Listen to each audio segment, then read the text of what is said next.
Well, Chuck, I think that people need to appreciate the view is there really two very different scenarios that you just painted. One is if you've been infected and you get vaccinated after that, what about one dose? The other is if you've not been infected and you get one dose of Pfizer, can you get away with one dose or prolong the second dose? And I would still maintain that there are enough unknowns in that, particularly the durability of the protection.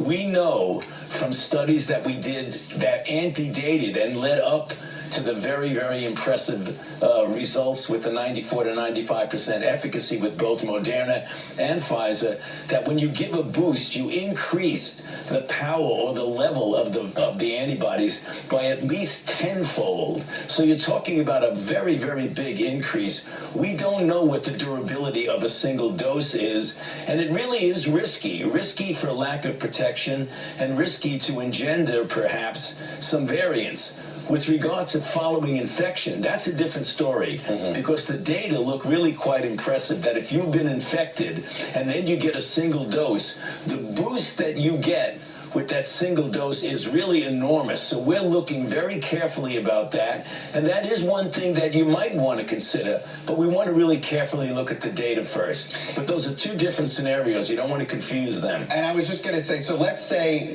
you see the science and you feel good about this, about if you've had COVID, one dose may be enough. I'm just curious, logistically, what would that mean? Would you have someone would have to come in and show proof they've had COVID? Is that something, or they would be tested there for antibodies? I feel like that's the one gap here that would complicate it just logistically. Right.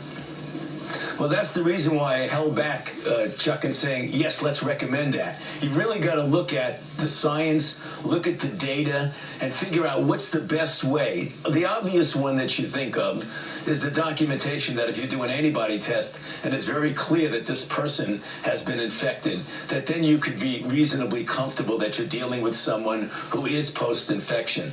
But I would reserve any kind of decisions about that until we very carefully looked at the data. But it is really quite suggestive. The data were really impressive. So this is something you think could be something that in 4, 6, 8 weeks, something like that, we could change protocol?